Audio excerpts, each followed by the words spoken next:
तो उस टाइम खूब सारे जासूस डिप्लॉय किए थे हमने, इंदिरा गांधी ने वहां की एक एक न्यूज जानी चाहिए। अब इंदिरा गांधी के बाद में अगले प्रधानमंत्री बनते मोरारजी भाई देसाई।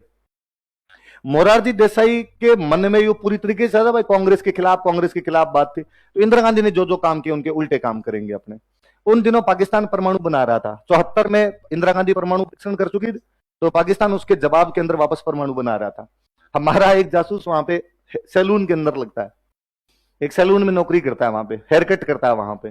पाकिस्तान का जो वैज्ञानिक जिस पर ये था, भारतीयों को ये था कि ये परमाणु बना रहा है, उसके बाल काटने शुरू किए, उसको पटाया उसने, उसके बाल काटने शुरू किए। बाद में उसके बाल लिए और बाल लेके बाहर उसने अपने बाकी जो जासूस थे उनको भेजा।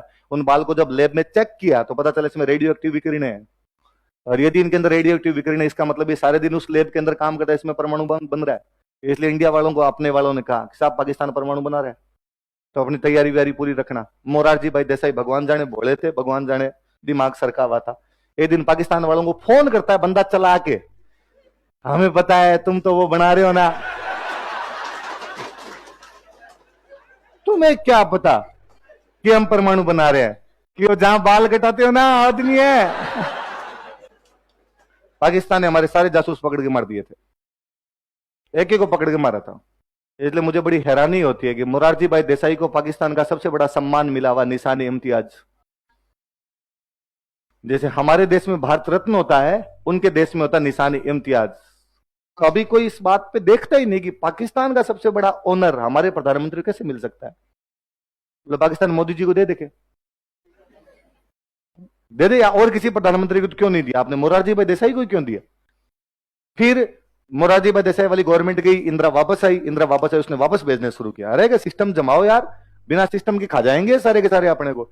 फिर आगे आपके इंद्र कुमार गुजराल, उस बंदे का दिमाग और खराब था, और उसने कहा भारत बड़ा भाई है और बड़ा भाई किसी को भी तंग नहीं कर सकता। अपने जासूस वापस बुलाने शुरू कर दिए थे, उसने तो वापस ही बुला लिए थे, जासूस ही वापस बुला लिए।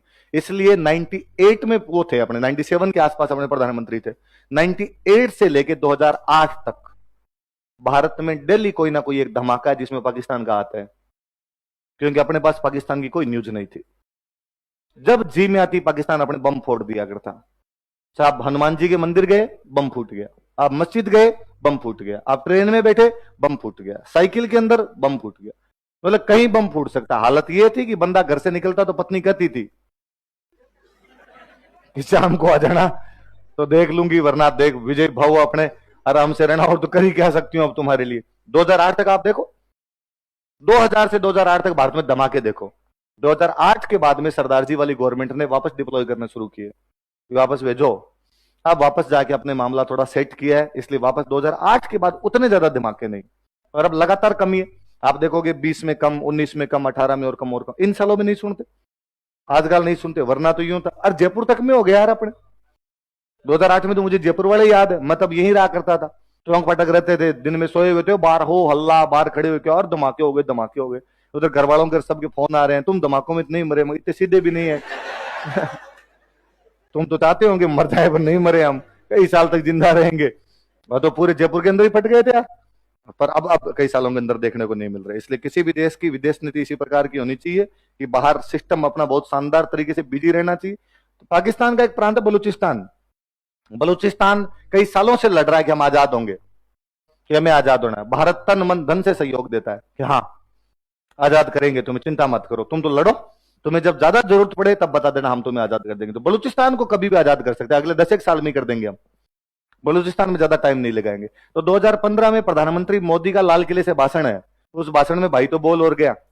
उस दिन पता नहीं कौन सा सस्ता नशा करके चढ़े थे उधर मंच के ऊपर, तो क्या कह और दिया वहां पे, कहा कि मैं भारत देश को तथा पूरे बलूचिस्तान को आजादी के इस दिन की हृदय के अनंत तल से शुभकामनाएं ज्ञापित करता हूं। तो लोगों ने कहा भारत को तो बधाई देनी है, पर बलूचिस्तान को बधाई क्यों देनी है। तो भाई ने कहा अच्छा भूल गया क्या, याद नहीं रहा, बोल गया मैं। पाकिस्तान ने बड़ा ऑब्जेक्शन किया कि तुम बलूचिस्तान को आजादी की बधाई कैसे दे सकते हो। लेकिन बलूचिस्तान का जो कमांडर है, जो बलूच आर्मी है उनकी पूरी, उनका कमांडर रहता है स्वीडन। उसके कमांडर का उस भाषण के तुरंत 15 मिनट बाद में ट्वीट आता है, भारत के यशस्वी माननीय आदरणीय प्रधानमंत्री नरेंद्र भाई मोदी को शुभकामनाएं। भाई ने आजादी की लड़ाई में हमारा जो साथ दिया उसके लिए हम उनका धन्यवाद ज्ञापित करते हैं। आपको क्या लगता है पाकिस्तान खुद के बम खुद फोड़ लेता है? फिर स्पेशल ऑप्स देखी नहीं, इसका मतलब वेब सीरीज देखी स्पेशल ऑप्स? अरे वो वेब सीरीज तो देखना यार, वो अपने जासूसों के बारे में बताती है, भले एक काल्पनिक कहानी है पर देखी जानी चाहिए। उसमें वो है ऑडिटिंग कर रहे होते हैं और के बैठा होता है और उन अफसरों का sir please please TV TV TV, sir एक बार टीवी लगाई टीवी। अरे हम ऑडिटिंग कर रहे हैं, हम तेरा पता लगा रहे हैं, तो तूने भ्रष्टाचार, उसने सर बाद में सर प्लीज एक बार टीवी आओ।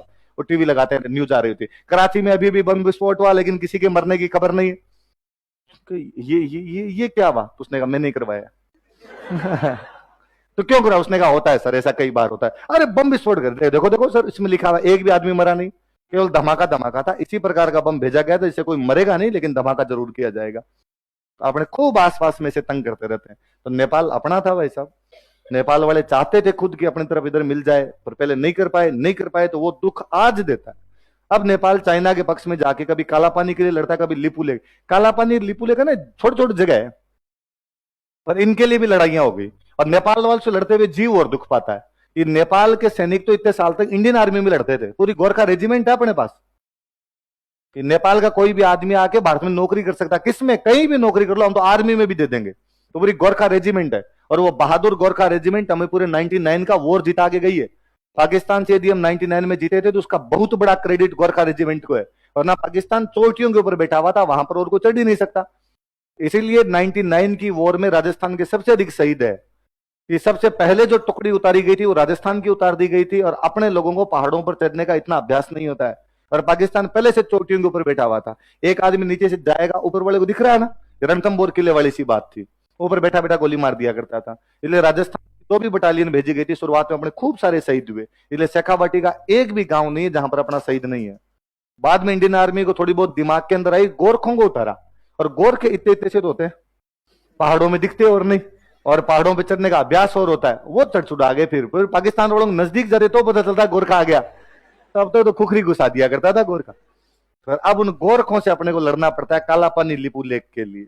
कई बार चीजें गड़बड़ा जाती है विदेश नीति के अंदर, तो नेपाल के साथ आजकल गड़बड़ाई हुई है। नेपाल के साथ मुझे अब भी लगता है कि काला पानी लिपू लेक यदि नेपाल मांगता है तो दे दुआ के नेपाल को राजी रखना चाहिए। वो अपना स्वाभाविक भाई है, उसको नाराज अपने को नहीं करना चाहिए। थोड़ी टाइम में सरकार चेंज हो जाएगी, अभी जो उनकी सरकार है वो उनके पक्ष में हो सकती है चाइना के, थोड़े दिनों बाद में सरकार चेंज होगी, सरकार अपने पक्ष में आ जाएगी। इसलिए नेपाल को गालियां मत निकाला। तो ना कई बार क्या होता है, अपने जब भी युद्ध की स्थिति आती है अपने नेपालियों को गालियां निकाल देते हैं खूब सारी ना। नेपाल आएगा, थोड़े दिनों के अंदर वापस आएगा, अपनी तरफ आएगा। नेपाल और कहीं जा ही नहीं सकता, क्योंकि नेपाल लैंडलॉक है, पूरी तरीके से डिपेंड किस पे करता है, भारत पे करता है।